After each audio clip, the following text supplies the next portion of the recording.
Good day. We continue our lecture on the design for strength from the earlier class. So, we had just a very quick recapitulation of what we discussed last class. We had discussed about that maximum shear stress theory, which also is called as an Tresca theory. And what we have seen, that yielding would occur when maximum shear stress exceeds the shear stress at the tensile yield point.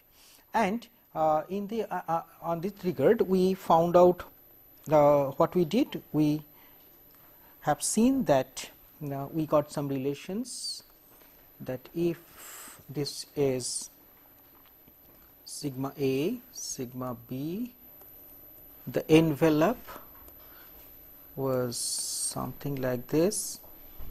I am having these values of yield point, sigma yield point. Anyway, you can give also a minus sign over here, and these are also bounded by these things.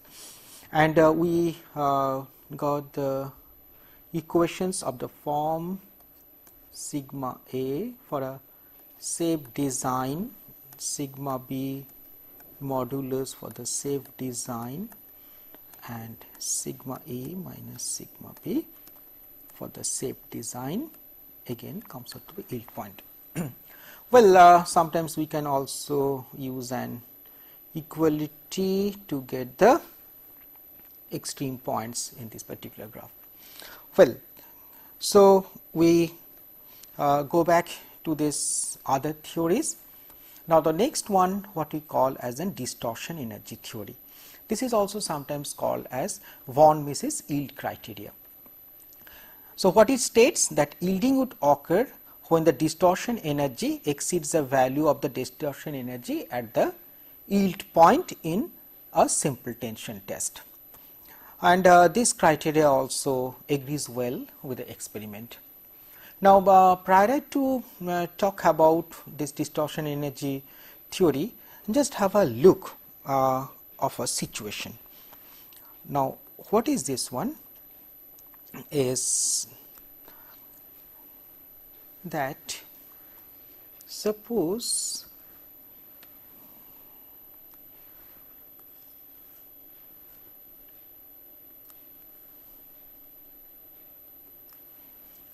we have a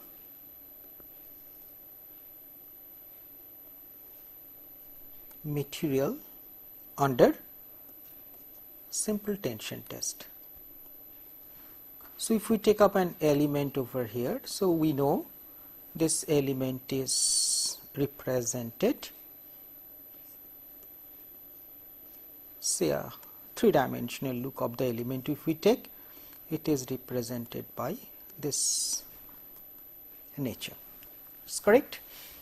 Now, this particular situation we can think of in this way. Before that, let me do one thing. It's just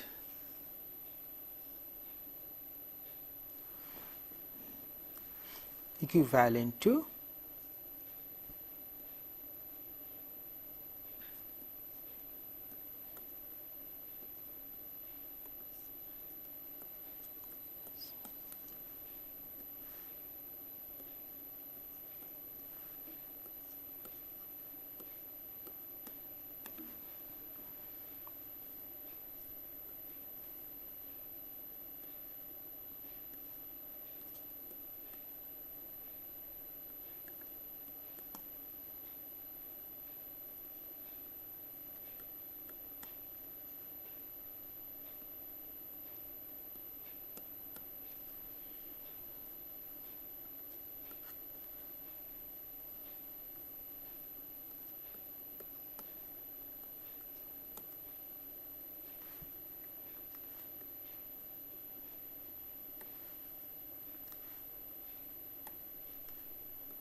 okay.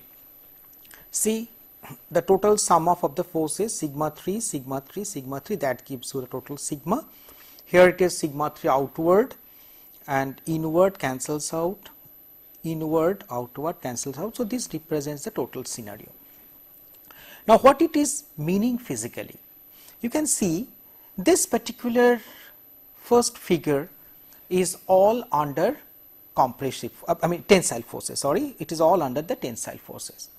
Now, sometimes this is also called a similar situation of the what you have learnt earlier is that hydrostatic forces, as if it is acted upon by the hydrostatic forces. So, by this you can expect such situation will yield you a change in the volume. However, in this case you can see the situation, if we just view from one side, it is equivalent to what? This particular one compressive, another has tensile. It is just an equivalent to something like a shear or distortion of the element that is taking place. It is a case of the pure shear sort of thing, and this is also, if you look from one negative another positive, also it gives you some sort of a distortion in the shear sort of thing. So, that means what is happening, that this particular situation creates a change in the volume, and these particular situations create a distortion. There is no change in the volume, but the distortion into this particular element. Now, normally the genesis of this distortion energy theory came like that people found that under hydrostatic, particularly a material can take up a huge amount of hydrostatic forces, okay. But it fails, it fails. Then why it is happening? Because because if it is can take up a huge amount of hydrostatic forces, then why it is not able to take up something else? Why it is failing much early? So, that gives an idea that it must be something else might be happening, and that is what the definition of distortion energy says. So, the distortion energy says is that the failure is due to the distortion energy or the strain energy, only that component of strain energy which is creating the distortion. So, one can very well find out that what is the total energy for some such scenario, and then from that if we can just if we can just find out this particular portion, the distortion energy portion, then what we get? That we get an energy due to distortion. That means, we find out this one, subtract this one, and then we get the total distortion energy. So, once we can find out the distortion energy, then that distortion energy can be equated with the distortion energy when we compute for a simple material under simple tensile test. So, that is the idea. Now, once we go back to this one, says yielding would occur when the distortion energy exceeds the value of distortion energy at the yield point in a simple tension test. Now, again if we see that this particular situation, that what is the distortion energy, without, as already we have learned, that this particular distortion energy UD can be written as 1 upon 6 G sigma A square minus sigma A sigma B plus sigma B square. This is the distortion energy one can get by the process what we have just discussed. That means, you just compute the portion which is creating a distortion, but not the volumetric change. Now, as usual, the sigma A and sigma B represents in a two-dimensional state the principal stresses that is occurring at a point onto the machine element. Now, when we consider this distortion energy at the yield point, okay, then what we get? We get 1 by 6 G. So, you understand, if it is a simple test, then only sigma will be present, sigma B is not coming into picture, and that sigma A we can write it as an sigma yield point square. So, if we equate these two, then we get the distortion energy theory. So, that means what is this one? That means sigma A square minus sigma A sigma B plus sigma B square is equals to sigma yield point square. Now, in this case, what we can consider is that if we are going to have a safe stress design, then one can consider that always the distortion energy is this one, and the limiting value again we can write it like this.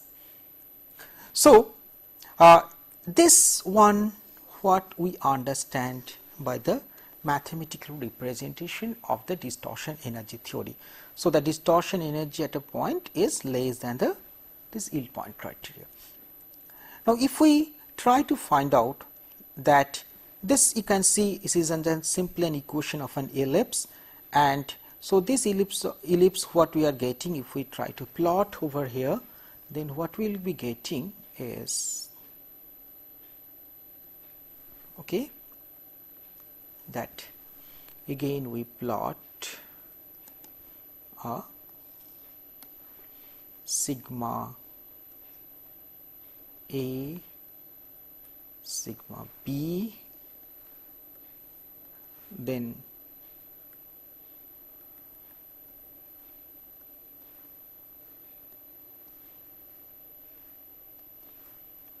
we get, well, I will try to draw a good ellipse for you, something like this. Okay. So, this represents the value of the sigma oil point, and where you can find, obviously this point will be the extreme points where it is a sigma yield point, this is minus sigma yield point, this is sigma yield point, so on and so forth. So, you get a major axis, and if we plot this minor axis, then this is the point we get. Once again it will be just exactly dividing, and this coordinate of the point will be what? That we get a value sigma A equals to minus sigma B, and if you substitute, then you will be finding out that this particular point will be coming out something like that. This is 0.577 sigma yield point. You can verify this result. Well, now this particular one is the, that means this is the envelope within which the stress in the machinery element is in a safer zone, and that means in that particular case we should not consider this equality, and this equality means that just this is the boundary, all the stress points maximum it can up to the boundary, inside it is safe, outside it is unsafe. So, this is the idea of the maximum distortion energy theory. Now, this signifies a very simple situation what we did earlier in case of maximum distortion energy theory also, I am sorry, maximum shear stress theory, that if we have a simple tension test, okay, that means this comes out to be sigma A, this comes out to be sigma A only, and if we go up to the yield point, then in this case if we plot a Mohs circle, then we get a value sigma A like that, and this is a tau max. Okay. Now, if it is a tau max, then this is the value, it is a sigma A by 2. Now, let us substitute over here. What is the value of sigma B? That is not coming into picture. This is sigma A sigma b, and in this criteria this particular is coming out to the yield point square. So, if we substitute, then what is happening, then this we get is something like that. For a simple tension test, we get a value that sigma yield point sigma a by 2, that is we get, can I use a fresh page, we get a situation that sigma yield point square equals to 3 tau square. And this one, if we consider, then what we get? We get a value something like this. Okay, just one second. I think this is not very correct, I suppose. I am just sorry. Let us do one thing. If we consider that this body, because tau yield point we have to get in other way, if we consider this particular situation as a simple tension, then what we have seen, that the Mohs circle comes out to be like this in a pure shear. Then this is your point where we get the value, this is a tau, this is a tau. So, this is your sigma a, this is your sigma b, and what you get, sigma a equals to tau equals to minus sigma b. So, if you put that result, then what we get, we get sigma yield point square equals to 3 tau square. I am sorry, this is not, this is valid for the pure torsion. I would like to see, by mistake I just give you a tension, okay, because the tension case already we have discussed earlier. So, what you are getting, this particular value of tau comes out to be square root of 1 by 3 sigma yield point, and that actually is 0.577 sigma yield point. So, this is a very good result what we get from the experimentations. So, when we talk about the distortion energy theory, then as because it gives a close match with the experimentations, we have a very good idea that this particular distortion energy theory goes well in a design. So, if we just have a comparison for the same values, the stress level sigma a, sigma b, we found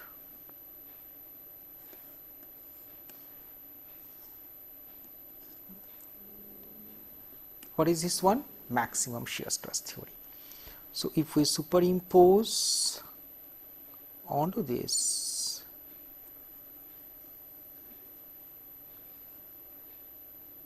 value of one thing, that is this value of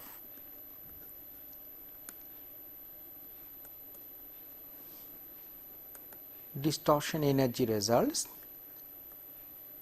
So, distortion energy, and this is maximum shear.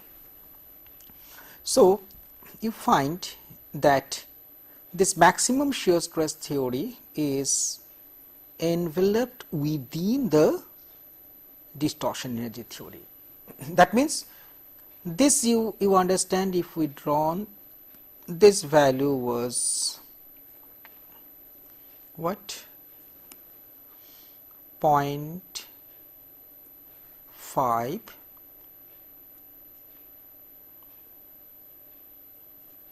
sigma yield point, and this value is coming out to be 0.577 sigma yield point. So, these are the two situations. You can see that from here we can see distortion energy theory, is relatively less conservative compared to maximum shear stress theory. So, this is what are the two theories which we normally use for the design in the ductile material machine component. For the design of any machine component of the materials, as I told you, the ductile materials, these are very commonly used theories. Now, what we get, the next one is the maximum principal stress theory. So, if one of the principal stresses sigma 1 sigma 2 exceeds the ultimate stress, failure would occur. This is a very simple statement, and in this case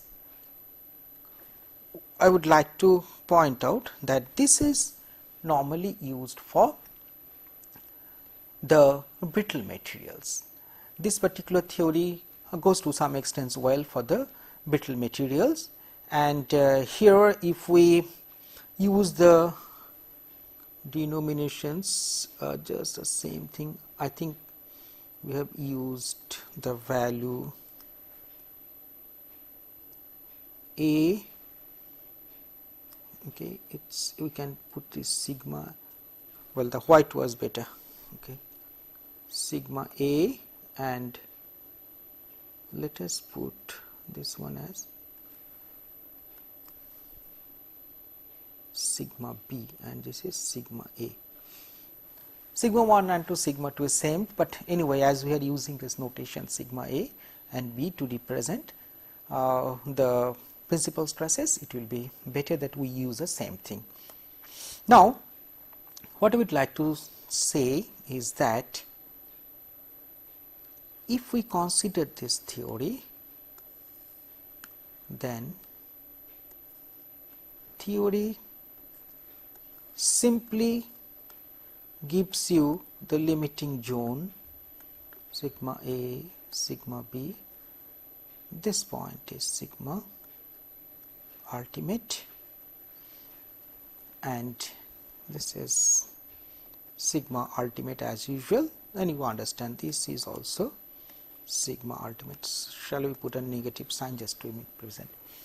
Now, here sigma A, sigma B exceeds the ultimate stress. Now, this ultimate stress, what has been defined here is, to be more specific, when the specimen is in tension test.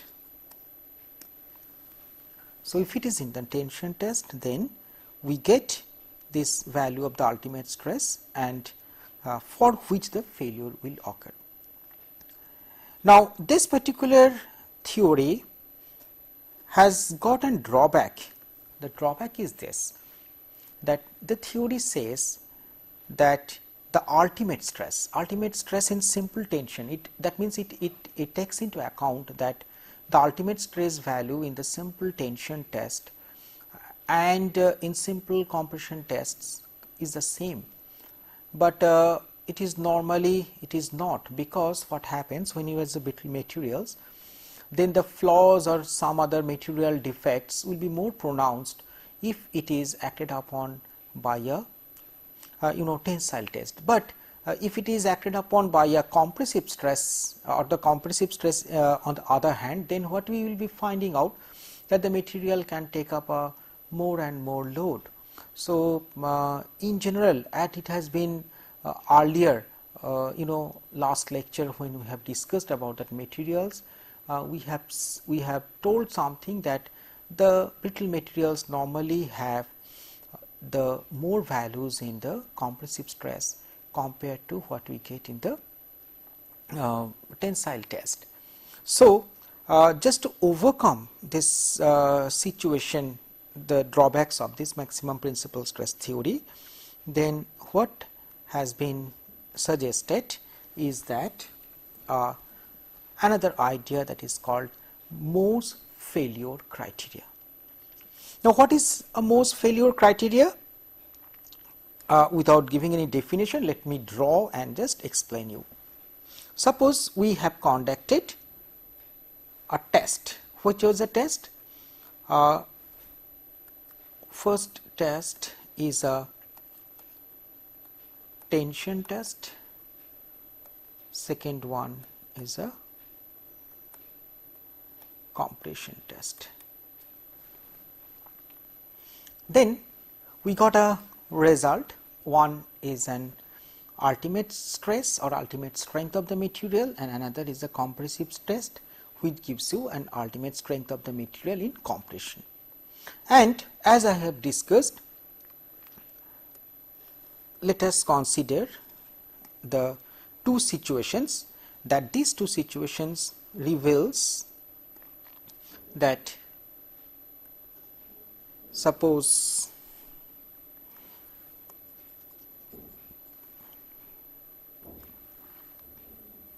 this is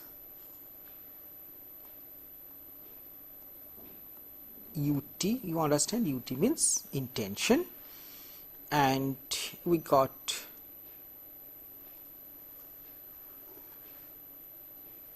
something, this is sorry sigma B, and this sigma something in compression, this is UC. So, this is UC. So, why this UC is larger? The same logic, that compression test results are normally compression test results gives normally a larger value compared to what in the tensile tests. So, we understand that any stress level, suppose any test levels within this will always give you a safe result, and this particular result, if we just try to solve, I mean try to put it in a graphical manner, then what we get, that we get square UT and we get another square UC, this being sigma A, this means sigma B. That means we have undertaken one test in tension, the result is plotted. We taken one test in compression and this result is plotted. So, in both the cases, if you are either tension or compression, you are getting the values of sigma A and the sigma B, I mean unique values of sigma A, another value of the sigma B. But what is the situation that suppose in one test you get, in the first test you get sigma A equals to some value, sigma B we are not considering in this particular case, and another one it is coming out to be 0. So, either sigma A is coming out to be ultimate, other case compressive. Suppose you are having both the values sigma A and sigma B, just the idea, if we conduct a shear test, pure shear test, then what we get? We get something like this. This value sigma B, this is minus sigma and this minus sigma. So, if we plot this particular value or this shear test results, then we might be getting another situation.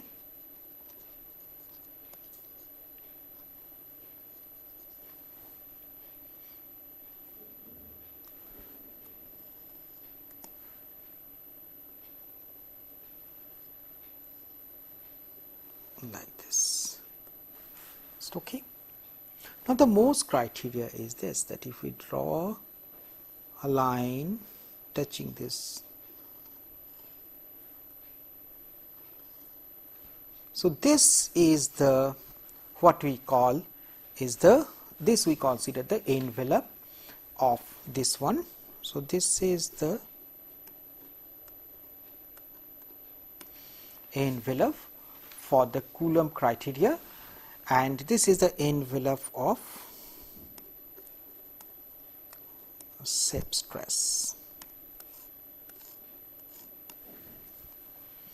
So, if we plot the results where we are giving an opposite signs of the sigma A and sigma B, then what we can find out, that just like a maximum shear stress theory, we will be getting again these two lines. So, one is an sigma A well tension test, sigma A compression test to values. In this case, we do not have any sigma B. Another one, we conduct a shear test, this value you put this profile. So, here you are getting a single value, that means sigma A positive, this one, sigma A negative, this thing, and if it is in both, then this is coming out to be the criteria for the Morse failure. Now, one thing I would like to say, that is in the Morse failure also, the material what the people considers is a brittle material. So, now what we have learned? We have learned two situations. That means two situations means one for the brittle material, another for the ductile material. We discussed about the ductile material. The two popular theories are what? The maximum shear stress theory and the distortion energy theory, and for the brittle material we consider the situation which is called the Morse failure criteria and maximum normal stress theory. So, these are very important situations. That means these four theories, maximum shear stress theory, Tresca theory, distortion energy theory, this is for the, both are for the ductile material. Then next comes to the maximum principal stress theory, and then we find out the Morse failure criteria. Now, with this what I just like to say, that let us try for a very simple type of problem which will give you some ideas that how we consider the two failure theories. Two failure theories, I mean to say two sets of failure theories, one for the ductile material, another for the brittle material. So, how it can be employed in the design, taking a very simple examples. Now, one of the examples is like this. You can see a 38 mm diameter steel shaft has yield strength of 250 megapascal, and determine the magnitude of T for which yield occurs. Now as because with our ideas, the steel shaft and yielding, these are synonymous. You understand the steel shaft is a normally ductile material, and yielding also a situation by the failure for the ductile materials.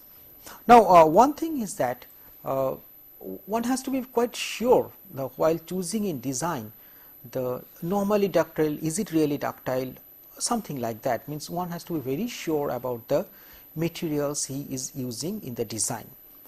Well, that is a different situation. We will be considering the case later on when we will be going for the actual designs. Now, let us find out that how to do this particular, tackle this particular situation. So, first of all, we can see that this is coming out to be the shaft, and without drawing this particular free body diagram for the entire one, just we can see from here only, if we can consider a tension, torque in this direction, another, that means if we just pick out a small element from here, this is the first thing. As because you can see it is acted upon by an axial force and a torsion, so state of stress all along the member will be the same. That means any point along the member of the beam is a critical stress point. Had it been something else, as per the design considerations, what we have to take, we have to find out or we have to search for a critical section, but the situation is little simpler in this particular problem. Now, in this case, if we consider, just have a look into this one, So, obviously, if we are having a look into this one, then we get a something stress like this, okay, and stress like this, and stress coming into this particular manner. So, what we can consider this product, I think we are clear about this free body diagram. Now, if we take a separate location,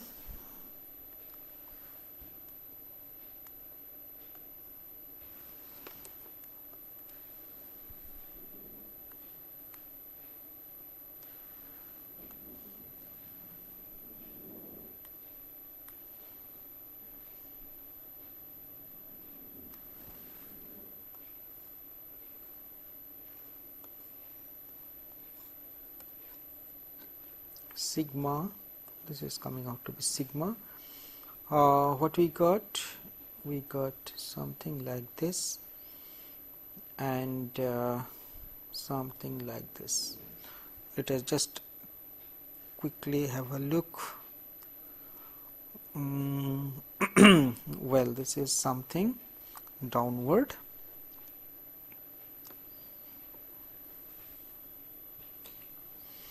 Okay, so that means this is the element you are getting. So, you got the point. First we will put that element and you can name the element. That means the element, suppose we put the element name A, and what it signifies? It signifies that we are analyzing the stress at point A. What will be the value of the sigma? As because this sigma is purely an axial force coming into picture. So, this sigma is P divided by area pi by 4 d square. So, that is equals to 240 into 10 to the power 3 divided by pi by 4 into d square, that is 38 square. See, one thing you must be remembering, but just I am just telling you once again that in the design you put the stress in megapascal, you put the dimensions, D means the dimensions rather, in mm, then forces will be in Newton. Okay? So, do not bother about changing to meter, etc., etc. You keep this, just remember these three things. Force you keep it all in Newton, dimensions in millimeter, stresses will be in megapascals. Automatically it will come out to be, we can see it or you can also verify. Okay? At this moment we just come down and concentrate onto the problem. Now, I have just given, that is the reason is in kilonewton, we have transferred it to a Newton, pi by 4, diameter, millimeter dimension, it keeps out to be the same thing. So, this gives you a value of something like that, 211.62 megapascals. So, what is megapascals? Basically it is Newton per millimeter square. Okay. Now, once we get this particular one, we do not know the value of the tau. So, just have a look through the Mohr circle. This is an explained behavior. So, this is shear stress, it is negative, creating an anti-clockwise as per our notations.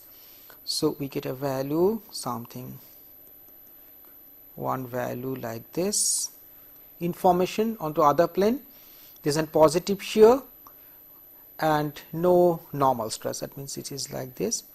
So, we have this as a Mohr circle. Fine. So, we are having, this is sigma A, this is sigma axis, this is the tau axis, and this is your something is that tau max value. Okay. So, in this case it is sigma A and this comes out to be value as comes out to be sigma B. So, we can write sigma A comma B, or people also can do sigma 1 comma 2. Okay, sigma a comma b comes out to be sigma by 2 plus minus square root of sigma by 2 whole square. You understand where from I am taking these values? From our earlier lectures on stresses in machine members. Okay. So, if it is considered like that, so obviously this particular term situation is nothing but the radius of the most cycles is a tau max value. So, we just for a simplification we write it just like that, sigma 2. So, that means sigma a equals to sigma 2 plus r, and sigma b, this is only to avoid writing so many times, okay, this big expression. So, this comes out to be sigma 2 by sigma 2 minus r. So, what is the value of tau max? Value of tau max in this case will be sigma a minus sigma b by 2, sigma a minus sigma by 2, that is obviously it is coming out to be the value as r, and so if we take up the value of tau max, this is the value of the tau max. Now, let us use maximum shear stress theory. Maximum shear stress, what it says, that if it is sigma a minus sigma b by 2 is a tau max, and this tau max should be equal to the tau, the shear stress value at the yield point. That means what we have seen earlier, that this sigma a minus sigma b by 2 is coming out to be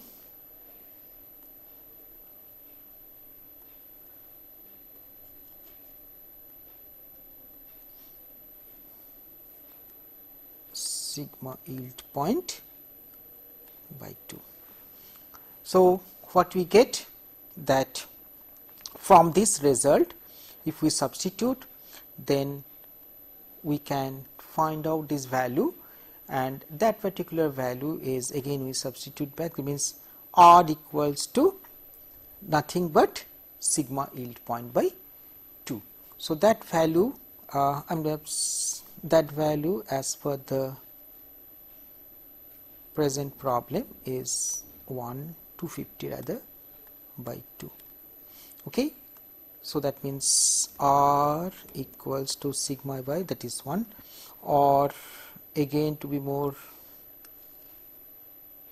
precise, this is the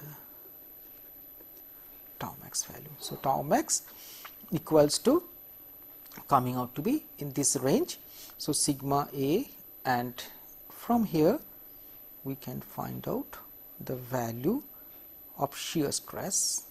This expression we can, well, let us compute it. Let us compute in the next sheet. So, what we get? This gives the value of tau equals to 66.55 MPa. Okay, and we know from the basic equation of torsion, this is TR by IP, that equals to T into R is d by 2, the stress level is the maximum at that surface. So, pi d to the power 4 by 32, and this equals to 16 T by pi dq. So, if we use this result, then T comes out to be something like 707 Newton meter. Well, I am avoiding some calculations, just you substitute this value. Okay, this is known, this is known. So, from here you get that T is this one. So, same thing, if we try to if we try to consider by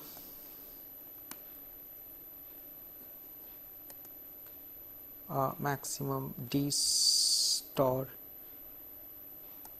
energy theory, what we call it as von Mises criteria. Okay. So, maximum distortion energy theory or von Mises criteria, then what we get, sigma A square minus sigma A sigma B plus sigma B square comes out to be equals to sigma yield point square. We are using an equality sign just to have the limiting value. Okay. And what we found out, that I am just writing in this zone, sigma A was how much, sigma by 2 plus R, and sigma B was equals to sigma by 2 minus X. Okay. So, you recollect, and once we get these two situations, sigma by 2 and this is R, then what we get, that we are getting, the substitute these values. Okay. So, if we substitute these values, then it comes out to be how much, the long expression sigma by 2 plus R whole square minus, and this is minus of sigma by 2 plus R into sigma by 2 minus R plus sigma by 2 minus R whole square, that comes out to be sigma yield point square. So, if we consider this expression, then what we are getting, 3R square, this cancels, okay, the 3R square plus sigma by 2 whole squared equals to sigma yield point square. So, without any further calculations, we can just simply find out from these values, R comes out to be how much, just have a check. Okay. This comes out to be 130.77 megapascals, and this is nothing but square root of sigma beta tau square, and that equals to how much, 250 square, and this gives you the value of tau equals to calculated value of tau is 76.85 megapascal. So, the value of torque, if you compute by the same expression what we got here, then it comes out to be around 828 Newton meter. Fine. So, you see we got a value of tau, and this has got a value of tau. So, as we have seen from our earlier plot and these expressions, it is obvious that this distortion energy theory is little more conservative. Sorry, the other way around, the maximum shear stress theory is little more conservative compared to what we get as the maximum distortion energy theory. So, now it is up to you, the designers, which value you will choose, and more we can discuss about this one in the actual design cases. Okay. Now, this was a problem we just solved considering a steel shaft. Let us find out another problem. 32 mm diameter cast aluminum shaft has ultimate strength in tension 55 MPa and ultimate strength in compression 110 MPa. See, we are just every time we are considering the strength, we are using the word strength because that we have discussed. The material property of the material is its strength. Now, how will we equate in the design? We try to find out a stress at a point, and that stress at a point should be equated with the what we call as a strength of the material. All right. So, in the similar manner, if we consider this problem, you can see this is the shaft, and this shaft is acted upon by what? Axial force P 26 kilonewton and a torsion T of the nature as shown it from this viewing, it is in clockwise direction. So, again you can see there is the critical point could be anything along this length of the member. So, we got the idea from our earlier class, I mean our earlier problem, and that gives you that this is the situation. We are having an sigma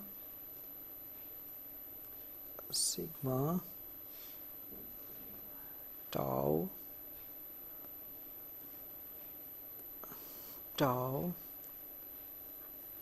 this is like this, this is like this. I think there should not be any change. So, what is the corresponding Mohr circle? We have to find out. Well, we can draw the nature, that is not a problem. So, this is your sigma A axis, sigma B axis.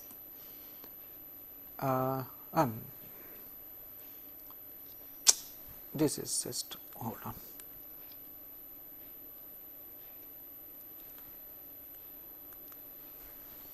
This is your tau axis. We plot these values. So, this is minus, just like the way we did it earlier. Here will be one point, here will be another point, and we draw the Mohr circle. This is sigma A. So, this is a sigma axis. This is a sigma A point. I am sorry, the sigma A is this point. This is the sigma axis. So, this is the sigma A point, the principal stress, and this is another principal stress point, that is an sigma B. So, we have the calculation sigma equals to how much? 26 into 10 to the power 3 to transform into Newton, then area pi by 4 into 32 square. So, this is pi by 4 d square into this is the area and that one. So, that gives you a stress value of 32.33. Now, we know that sigma A comes out to be how much? It will be sigma by 2 plus r, sigma B equals to sigma by 2 minus r. So, if we consider first maximum normal stress theory, and that maximum normal stress theory will give you 16.16. What is maximum normal stress? That the maximum stress value should be equated with ultimate stress in tension specimen. So, that means it comes out to be R, and that value in tension we got it as 55. So, from here we get the shear stress tau comes out to be 35.32 MPa. I am not discussing more because a similar type problem, only we have changed the theories and the materials, that is all. So, this equals to coming out to be 227 Newton meter. Fine. Now, in the same way, if we consider the Mohr criteria, okay. So, Mohr criterion, then what we are having? Just to have a very quick look, this is a situation, this comes out to be something like this, okay. Now, for the given situation, this is sigma A, this is sigma B, you understand this particular value is coming out to be sigma A is sigma by 2 plus r, sigma B equals to sigma by 2 minus r. So, this is sigma B, sigma A, so it's coming out. So, for the given problem, what we find out that this is a line, which should be considered because we are having the sigma A and sigma B values. And so equation of the line, we can see sigma A by what is this corresponding? It is ut.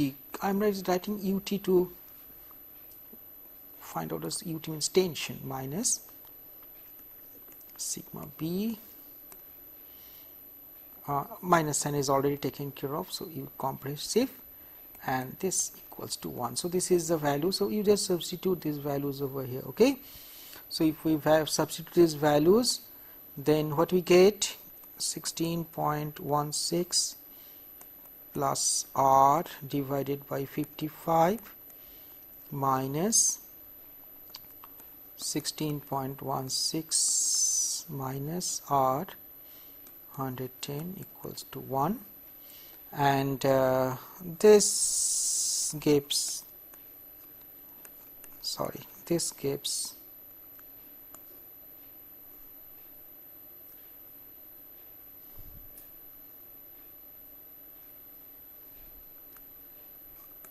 R equals to something is 31.28, and that equals to, you know, square root of sigma by 2 whole square plus tau squared, and we get tau equals to 26.78 megapascal, and utilizing the same equations, T equals to 172.3 Newton meter. You can verify the sorry.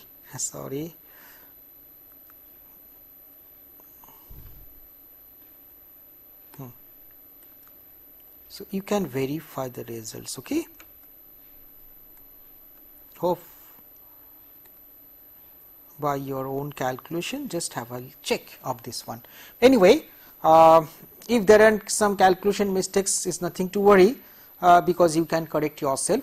But the process what I have just shown you is a method.